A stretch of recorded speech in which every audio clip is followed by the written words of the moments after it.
জয় মা বলে জয় গুরু। নমস্কার, রাষ্ট্র বিহারের সকলকে স্বাগত জানাই। আশা করি সকলে ভালো আছেন। আজ আবার মান্থলি রাশিফল নিয়ে আলোচনা করবো এবং আজকে আলোচনা করবো অক্টোবর 2025 কেমন যাবে মেষ রাশি জাতক বা জাতিকাদের সেই নিয়ে। শুরুতেই বলবো এই আলোচনা আপনাদের জীবনে 40 থেকে 50 ভাগ ফলিত হবে। কেউ দয়া করে ভাববেন না এটা 100% ফলিত হতে চলেছে।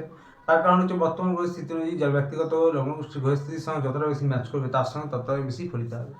এটি কারোর লগ্নগোষ্ঠী নিয়ে আলোচনা নয়, সেটা মাথায় রেখে দেখবেন।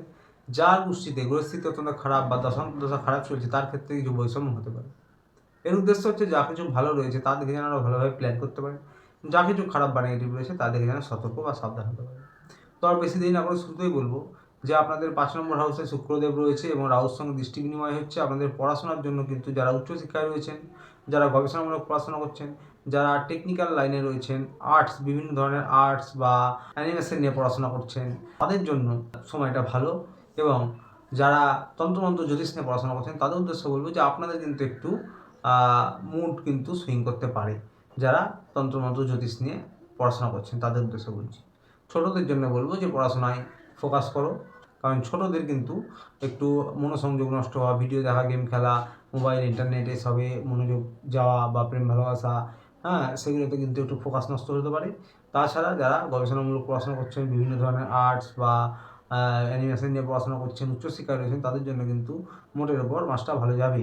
যারা লাভ রিলেশনে রয়েছেন, প্রেম ভালোবাসায় রয়েছেন, তাদের উদ্দেশ্য বলবো যে শুক্র রয়েছে 5 নম্বরে, রাহুর সঙ্গে দৃষ্টি বিনিময় হচ্ছে। তো বুঝতেই পারছেন আপনাদের জন্য কিন্তু এই মাসটা মোটের উপর ভালো যেতে চলেছে।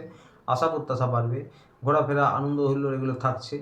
তবে হ্যাঁ, আপনাদের কিন্তু ভুল বোঝাবুঝি হতে পারে, সে বিষয়টি খেয়াল রাখবেন। আকর্ষণ, আশা প্রত্যাশা এগুলো কিন্তু বৃদ্ধি পাবে এবং মোটের ওপর 60% আপনাদের এই মাসটা ভালো যাচ্ছে। ভুল বোঝাবুঝি থেকে একটু বা হুটহাট রাগ থেকে একটু দূরে থাকবে। যারা হাজব্যান্ড ওয়াইফ রয়েছে তাদের উদ্দেশ্য বলবো যে আপনাদের 7 নম্বর হাউসে কিন্তু মঙ্গল রয়েছে। 7 নম্বরে মঙ্গল, অর্থাৎ মঙ্গল আপনাদের রাশি অধিপতি, লগ্ন অধিপতি। এখানে কিন্তু একটা মাঙ্গলিক দোষের মতন কিন্তু পরিস্থিতি তৈরি হচ্ছে। তবে হ্যাঁ, এটা কিন্তু আপনাদের এনার্জি বাড়াবে, আপনাদের কিন্তু কর্মদক্ষতা বাড়াবে এবং আপনাদের বিবাহিত জীবনে আপনারা যারা কর্মরত রয়েছেন তাদের জায়গায়, আপনাদের কাজের জায়গায় কিন্তু আপনারা নিজেদেরকে একটা এনার্জি ফিল করবেন এবং আপনাদের কিন্তু আশা প্রত্যাশা বাড়বে। রোমান্টিকতাও মোটের ওপর ভালো থাকবে। তবে হ্যাঁ, যেহেতু মঙ্গল রয়েছে একটু চাপা রাগ, জেদ এটা কিন্তু থাকছে। তবে দেবগুরু বৃহস্পতির কিন্তু দৃষ্টি এই স্থানে রয়েছে। 60% আপনাদের কিন্তু ভালোই যাবে এই মাসটা, বিশেষ করে 17 তারিখ পর্যন্ত। তার কারণ হচ্ছে 17 তারিখে আবার সূর্য কিন্তু এই স্থানে এসে যাবে। তখন ইগো সমস্যা, অপোজিটে যে রয়েছে তার উপর নিজের কথা খাটানো, একে অপরকে ডোমিনেট করা, এই বিষয়গুলি থাকছে। 17 তারিখের আগ পর্যন্ত মোটের ওপর পরিস্থিতি 60% পজিটিভ থাকবে। পরিবার নিয়ে বলবো যে পরিবারের আপনাদের কিন্তু 19 তারিখের পর থেকে পরিবারে পরিস্থিতি বদলাবে, পরিবারের পরিবেশটা একটু ভালো লাগবে, পরিবারের দায়িত্ব কর্তব্য আপনারা নেবেন এবং পরিবারে আনন্দ হুল্লোড় থাকবে। 19 তারিখের পর থেকে কিন্তু সময়টা ভালো। কর্মজীবনে যারা রয়েছেন, যারা ব্যবসায়ী রয়েছেন, তাদের উদ্দেশ্য হলো প্রথম সপ্তাহের পর থেকে আপনাদের কিন্তু সময়টা একটু ভালো হবে। প্রথম সপ্তাহের পর সময়টা একটু ভালো হবে এবং যারা সরকারি বেসরকারি চাকরি করছেন সকলের উদ্দেশ্য বলবো, এবং ব্যবসায়ী, সরকারি বেসরকারি চাকরি সকলের উদ্দেশ্য বলবো যে 17 তারিখের পর আপনাদের কিন্তু যে কোনো অফিসিয়ালি কাজ, আইনি জটিলতা, যে কোনো পেমেন্ট, আটকে থাকা পেমেন্ট, সেগুলো কিন্তু একটু আধটু কাজ এগোতে পারে।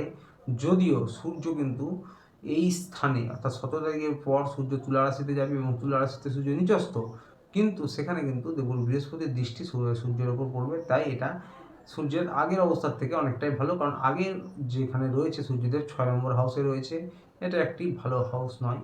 এবং এই 6 নম্বর হাউস, তার উপর আবার শনির দৃষ্টি সূর্যের সঙ্গে বিনিময় হচ্ছে। এখানে শনি সূর্যের কিন্তু শত্রুতা চরম রয়েছে। তো সুতরাং 17 তারিখ থেকে কিন্তু এর থেকে একটু বেটার বলা যেতে পারে।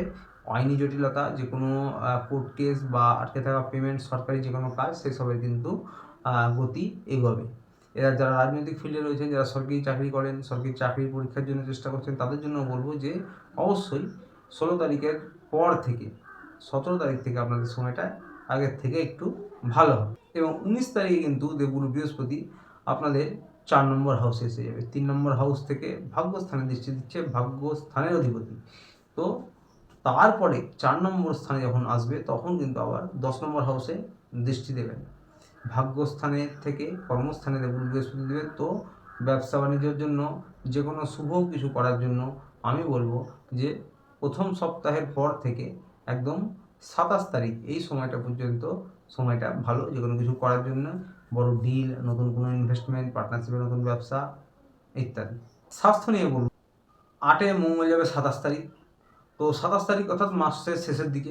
তার আগে 6 নম্বর হাউসে কিন্তু বুধ এবং সূর্য রয়েছে এবং শনি কিন্তু 12 নম্বরে পার্মানেন্ট থাকবে। বিদেশ যাওয়ার ক্ষেত্রে কিন্তু এখানে কিন্তু শনি অবশ্যই সুবিধা করবে। যারা পুরনো সময় ধরে চেষ্টা করছেন দূরস্থানে যাওয়ার, শহরের বাইরে, রাজ্যের বাইরে, দেশের বাইরে, তাদের জন্য কিন্তু দেরি হতে পারে, একটু ডিলে হতে পারে, কিন্তু সফলতা হবে। তবে কোমরের অংশে, কারণ শুক্র আবার 6 নম্বরে এসে যাবে 9 তারিখের পর।